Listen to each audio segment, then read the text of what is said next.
Hey, wait a minute. You're dead. You've been dead for 30 years. 32, Hiram, baby. Alright, and we're back. We never left. Just wanted to say we're back.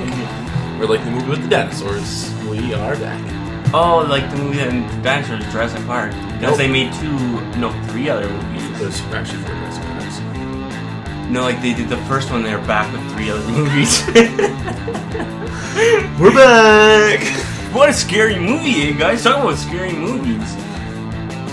Amazing brains. Now plan. Alright, who wants to kick off the first story? Flip for it. Alright, where's the flipper? I'm flipping this. I always do a flip. Heads or tails? Heads. Heads. You go first. Yay! Alright, let's start with your kick-ass story. This one's called The Dick and the Juju. It is not called The Dick and the Juju, but I don't even know what that means. It means my dick's in the juju. It's called Monkey Palm. Ooh. Snap. Spoiler alerts. Let's go to Palm Tree. Okay, it starts off in 30 AD. A Roman prince named Haramye was sitting in a castle bored. So he thought to himself, whatever shall I do? Twiddling his thumbs, it hits him. I got it! I will go down to the market and grace the peasants with my presence. So he grabs his sword and hops on his high horse and rides off. He heads to the marketplace and everyone just looks like shit. And smells like it too. But the prince thinks he's better. Because he is. Dude showers daily. He ain't no animal. So the peasants bug the prince. Please, sir, do you have any spare silver? The prince laughs. I do, but not for you. So he trails off and goes to a couple markets and buys himself all kinds of great things. Sorry, they don't make spare silver. All loaded. That's not... Okay. Great things... buys all kinds of great things. The people grow weary of him, taunt him, then with all the things he buys. So one man throws a tomato, and then another, then all the peasants start throwing tomatoes at him. So the prince gets his guards to hang 13 of the peasants in the middle of the market to show that he doesn't take to this behavior. But the prince is hurt. He turns to his guards. Why don't they like me, God 1 and God 2? I try to be nice to them. The guards pat Haramye on the back. Oh my God. It's okay, Prince. They'll come around. So the prince then heads back to the castle, but on his way, an old man looks up to him and says, You want respect, don't you? Haramye stops his horse and he looks at the old tattered man. Why, yes, I do. The old man pulls a monkey claw from his bag and he says, This monkey claw will give you whatever you want. The prince snatches it from the old man. Huh. What is this, some sort of magic? The old man shrugs his shoulders. Some sort, yes. It could be, might not be, who knows? Prince raises his chin. But what's the catch? The old man stares the prince in the eyes. Only one catch. Every wish you grant will have a sort of downside to it. The prince looks at the old man. I'd give you money, but fuck you. And kills the old man. And the prince takes off with the monkey claw back to his castle. He did not kill the old man. As Prince Haramye sits and stares at his monkey claw, he thinks, I know exactly what I want. He raises the monkey claw up and shows, Monkey claw, I want my people to respect me. The monkey claw then grows a very bright green color and stops. The prince holds the claw. I guess I should go and check on my people and see if it worked. So Prince Haramye rides his horse into town. Prince Haramye gets into town and he sees all the people shopping. And they stop and they look at him and they all begin to cheer, It's Prince Haramye! The prince's face lights up with delight as he gets off his horse and starts to shake everyone's hands. So Prince goes home and the prince is waiting. The princess is waiting for him. She comes out wearing something seductive and says, Come to bed. So he hops into bed and they start going at it. The princess laying there looks unsatisfied. Prince looks down. What's wrong, Penelope? Prince looks at Haramye. The princess looks at Haramye. It's just I don't really feel anything down there. The prince marches to his office and slams the door. How can I not satisfy her? I'm more than applicable. Well, sort of. What am I kidding? I have a child's dick, for Christ's sakes. The prince grabs the monkey claw and says, Monkey claw, I wish to have a giant schlong. So the prince looks down and his schlong is getting bigger. So he runs back into the bedroom.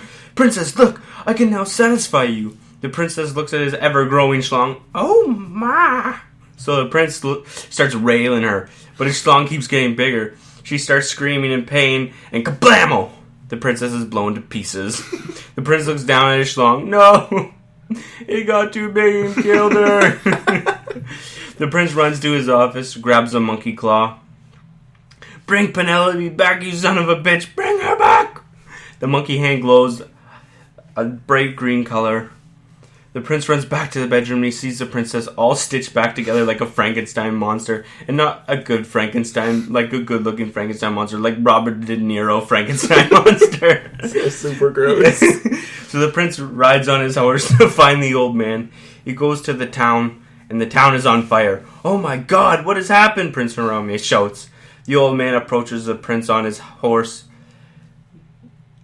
They are killing each other in the name of you, prince. They respect you so much, you are like a god to them. Prince hops off his horse. Undo what you've done, you mad sorcerer. The old man backs away. I told you. Every wish we would have a downside. I can't do anything. Prince gets on his knees. Please reverse this. I don't want any of this. All my dreams are turned into nightmares. The old man gives in.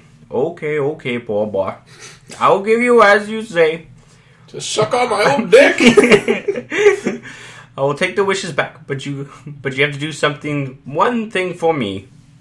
And the prince in tears. Yes, anything you want, just say it. The old man smiles. A nice back rub. The prince looks at the old man and gets off his knees.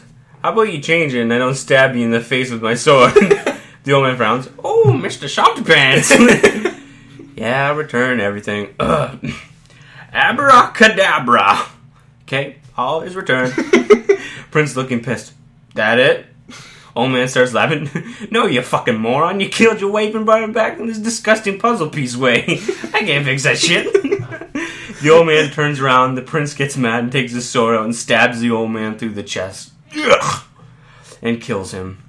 The whole sky glows a bright green color, and everything is returned to as it was before the monkey claw.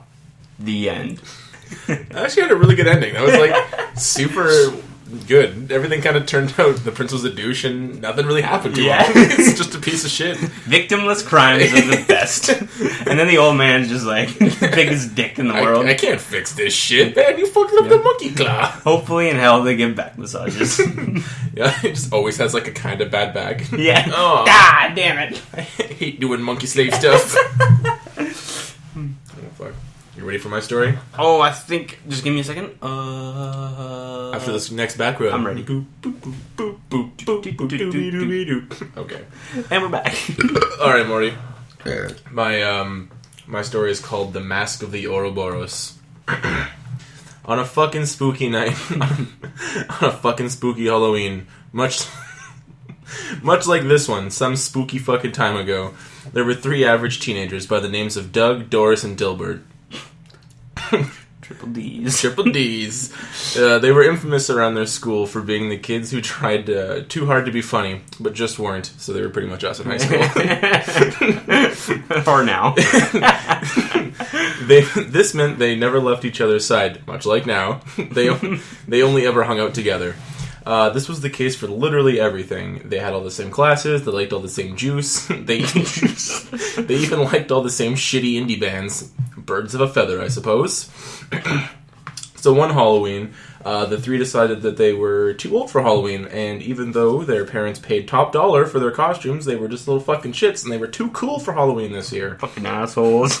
Dilbert looked at Doris and said, hey, instead of going door to door like chumps, why don't we just, like, lurk out and let the little wieners come to us? He said this joke, little wieners, to mask the fact that he did, in fact, have a little wiener. Exactly. Something like 8% of all young men will be diagnosed with having a micropenis. Truly sad. For more information, you can visit your local library. Or talk to Brendan. And victim number 1 since day 1. Doris replies, you know what? That's not a terrible idea. Doug chimes in to say, we can get 3 times the candy, and you know what? And 3 times the time. That's like 300% of our regular candy haul. As you can tell, Doug here is a natural Einstein. Mathematician. Dilbert solidifies the agreement by nodding his head. The 3 little hooligans all get dressed for Halloween, and they dress warm and bring hot cocoa because when you're lurking in the bushes to steal kids' candies, you might get cold. Oh yeah, last Halloween it was cold. The 3 of them lie waiting, and they spot their first kid alone, and far from his group, he's got a big bag of candy in hand. Hey kid! Doug grabs the kid's attention. I'll trade you that there bag of candy for this here first edition holographic Charizard card. The other 2 teens look at Doug shocked. Heck yeah, I'll trade, the kid says, swiping the card and hurrying off. Dumb kid, Doug mumbles. Card's not even hollow. The kid hears Doug's mumble and shouts, It may not be hollow, but it's worth like $40 or $50 right now. Imagine what it's like in 10 years. You traded it for like $20 worth of candy, and that's including the pillowcase. I've just made a solid investment. Read a fucking book, you pussy. The kid shouts. Little asshole. Doris comes up to Doug and pats him on the back. Sorry, Doug, she says. Don't be, Doug replies, chipper and grinning. Little shit didn't see all these name brand pops and full-size chocolate bars in here. Solid investment, my ass. Then Doug looks at Doris in the eyes. Plus, that was your Charizard card you lent me back in the 3rd grade. You want a pop? The 3 continue to collect bags of candies from children for valuables from each of their respective houses. Apparently, their conscience was too pure. As the night drew to a close, Doug turned to Dilbert. Hey man, let's scoop up one last bag. I still have a in-the-box, never-opened copy of Back to the Future on NES. Fuck you. Like, seriously, you had to bring that up? Like, I'm having a hard enough time as it is. That's probably worth, like, 1 bag of candy. I hate you so much. This way we can double our candy tenfold. Doug begins to count some unknown number on his hands. Doris begins to walk up to Doug to explain you can't double a number tenfold. When Dilbert stops her, he needs to figure this one out for his own, he whispers. Just then, a kid is walking down the street. The 3 jump into the bushes and wait. As the kid walks by, Dilbert jumps out and yells, Hey kid! Dilbert shouts so loud the poor kid falls over and his mask falls off. The three sees the child's mangled face, full of scars, lesions, and thick gashes covering the child's face. He runs off, muttering something about snakes eating one another, and leaves his mask behind. Doug picks up the masks and yells, Hey kid, come back! You forgot this! But the child is long gone. His hand feels a surprisingly heavy mask, and all of its scales. Odd, he says, raising it to his face. Yeah, do that, because no one's ever seen the mask before. Oh, this isn't the mask. This is worse. This is worse. That was a lot of burps. That was. Morty. Oh, Morty. 100 years. Mike and Brennan, forever.com. Oh, jeez, Rick, you gotta put those seats way up my butt. Sorry, I'm done. Okay, thank you. He slides the mask over his head, and the eye slots are dark red and cloudy. He can't see anything. He reaches his hands out for guidance. Doris? Dilbert? You there? He asks, kind of scared. The mask not moving from his head as he tries to remove it. Just as he calls their name, like saying a magical catchphrase, the mask begins to rattle, and the eyes clear up, and only Dilbert and Doris are seen. Nothing else. No trees, no roads, no surroundings. Nothing but his 2 best friends. Their faces twist in agony as they fall to the ground. The most horrific sound of bones breaking, fill the air as both Dilbert and Doris' chins and kneecaps shatter. Oh my god. And their feet move towards their mouth. Doug begins to run to his friends, but no matter how hard or how fast he ran, his friends remained at the same distance, just within arm's reach, but always unreachable. He watched as both Dilbert and Doris began to bite their toes off, exposing the bones as blood filled their mouth and covered their faces. Doug began to cry, unable to close his eyes, as his best friends began to slowly eat themselves in front of him. Working slowly, they began to tear chunks of their own calves and thighs. Blood covered the ground, and the 2 would occasionally lap it up off the ground like a man traveling the desert, not having water for the first time in days. As they reached the point where they could no longer fit bits of body parts into their mouth, the 2 began to fall apart. Their teeth popped from their gums, as their skin began to rip open as if exploding, exposing the soft muscle below, as blood flowed down them. Soon their skeletal structure began to become exposed. as it made even more terrible crackling sounds and shattering, leaving nothing but dust and blood. That's how I of the felt former after watching Mask, like the sequel to The Mask. Son of Mask. Oh god, what a piece of shit. Nothing but dust and blood of the former best friends remained. Crying helplessly, so shocked, Doug awakes in his bed, a cold sweat with tears in his eyes. He ran downstairs to see his parents crying as the police officers were telling them 2 children were pronounced missing. The officer asks Doug's father if Doug may have any information, but his father tells him that he's been sick in bed for the past 2 days. The stairs creak and everyone looks at Doug. Doug, sweetie, come here, please. We have terrible news, Doug's mom says, eyes full of tears. Finn. So Doug killed his friends and they're all fucking dead. And they exploded and dead. Did he take the mask off though? I guess you'll find out next Halloween. Bo-do-do-do. That's my story. So who did the better story? You decide. Leave it to the fans. Leave it to Beaver. Doug Beavers. Doug Beaver. Doug eats beaver in the next episode. Fuck. That's really dirty. Alright, well, I think that wraps it up for today's Creative Control. Happy Halloween. Have a happy, safe, protective Halloween. Remember, they don't make syringe-shaped candy, so if you find one, don't try and eat it.